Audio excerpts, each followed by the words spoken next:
تو اندر سے غلاظت کا ایک قطرہ بھی نہیں نکلا۔ تیسری چیز کہ جب لڑکا پیدا ہوتا ہے تو اس کا ختنہ نہیں ہوا ہوتا، لیکن ہمارے پیارے آقا صلی اللہ علیہ وآلہ وسلم جب پیدا ہوئے تو آپ صلی اللہ علیہ وسلم کا ماں کے پیٹ کے اندر ہی ختنہ ہوا تھا، دنیا میں آپ کا ختنہ نہیں کیا گیا۔ یہ تین چیزیں دیکھ کر دائی شفا گھبرا گئی اور حضرت آمنہ رضی اللہ تعالیٰ عنہ سے کہنے لگی، اے آمنہ، میں نے اپنی ساری زندگی میں ایسا بچہ نہیں دیکھا۔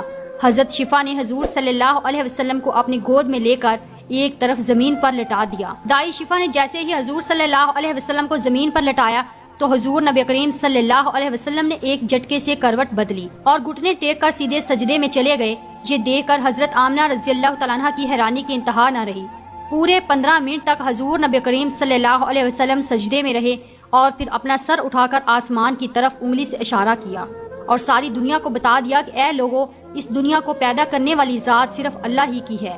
حضرت آمنہ رضی اللہ تعالیٰ عنہ فرماتی ہیں کہ میں نے اپنے بچے کو اپنی گود میں لیا تو اچانک کیا دیکھتی ہوں کہ آسمان کے تارے زمین کے قریب ہوتے چلے جا رہے ہیں، اور پھر اچانک ایک بادل کا سایہ میرے کمرے کے اندر آیا اور پھر میری گود سے میرا بچہ اس بادل کے سائے میں غائب ہو گیا۔ اس بادل کے اندر سے ایک آواز آنے لگی، اے جبرائیل علیہ السلام، اس بچے کو ساری دنیا کے چکر لگواؤ، سارے نبیوں کی خوبیاں دو، یوسف کی خوبصورتی دو، اسے ایوب کا صبر دو، اسے ابراہیم کی دوستی دو، اسے داؤد کی میٹھی زبان دو۔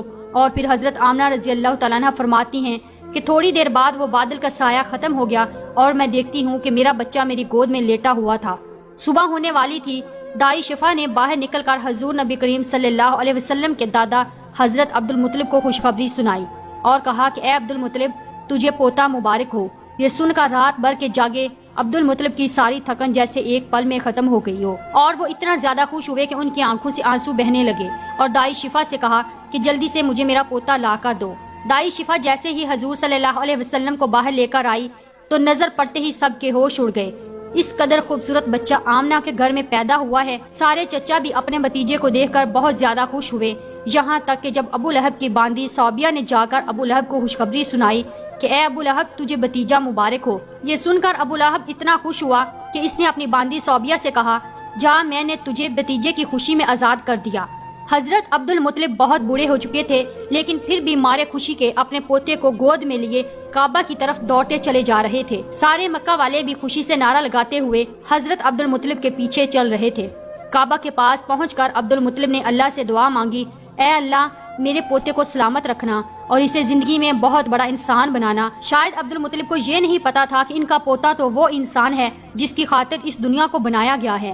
ان کا پوتا اتنا بڑا انسان ہے کہ اللہ نے معراج کے موقع پر زمین سے اٹھا کر 7ویں آسمان پر اپنے سامنے بٹھایا اور اس سے باتیں کی۔ ان کا پوتا وہ انسان ہے جسے مایوس دیکھ کر اور اس کی آنکھوں میں آنسو دیکھ کر آسمان پر تہلکہ مچ جاتا تھا۔ حضرت عبد المطلب نے کعبے کا غلاف پکڑ کر اپنے پوتے کے لیے دعائیں مانگی اور پھر انہوں نے پوتے کا نام محمد رکھا۔ محمد کا مطلب ہوتا ہے کہ جس انسان کی بہت زیادہ تعریف کی جائے۔ یہ نام سن کر مکہ والے کہنے لگے، اے عبد المطلب، یہ ایک ایسا عجیب سا نام تم نے اپنے پوتے کا رکھ لیا ہے، ہم نے تو آج تک ایسا نام نہیں سنا۔ تو حضرت عبد المطلب نے جواب دیا کہ اے مکہ والو، تمہیں کیا پتا کہ میرے اس بچے کی ایک دن ایسی شان ہوگی، لوگ اس کے پیچھے چلیں گے۔ ایک بار حضور اکرم صلی اللہ علیہ وسلم مدینے میں اپنے صحابہ کرام کے ساتھ بیٹھے ہوئے تھے تو حضور کریم صلی اللہ علیہ وسلم کے چچا حضرت عباس نے فرمایا، اے اللہ کے رسول، مجھے بچپن ہی میں معلوم ہو گیا تھا کہ آپ بڑے ہو کر کوئی بہت بڑے انسان بنو گے۔ حضور صلی اللہ علیہ وسلم نے پوچھا، اے چچا جان، آپ کو کیسے پتا؟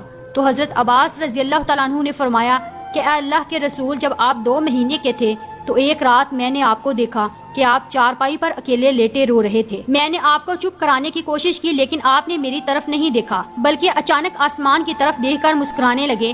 میں حیران رہ گیا اور پھر میں نے بھی آسمان کی طرف دیکھا تو میری نظر پھٹی کی پھٹی رہ گئی۔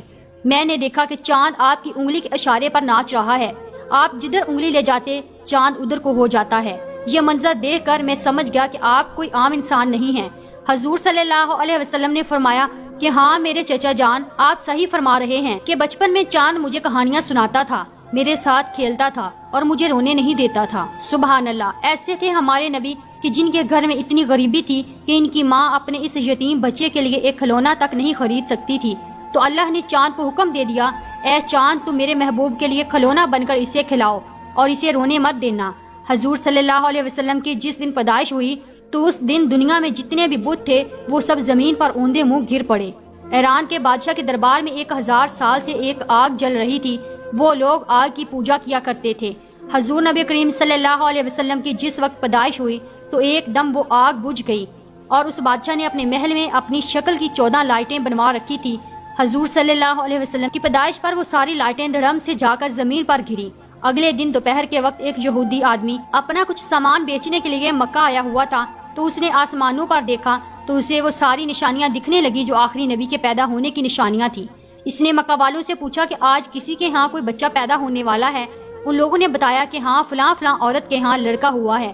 اس یہودی نے کہا کہ نہیں، ایسا کوئی بچہ جس کا باپ نہ ہو۔ تو لوگوں نے بتایا کہ ہاں عبد المطلب کا پوتا پیدا ہوا ہے۔ اس یہودی نے کہا کہ مجھے چل کر دکھاؤ، میں اس بچے کو دیکھنا چاہتا ہوں۔ پھر وہ یہودی حضرت آمنہ رضی اللہ تعالیٰ عنہ کے گھر پہنچا اور حضور صلی اللہ علیہ وسلم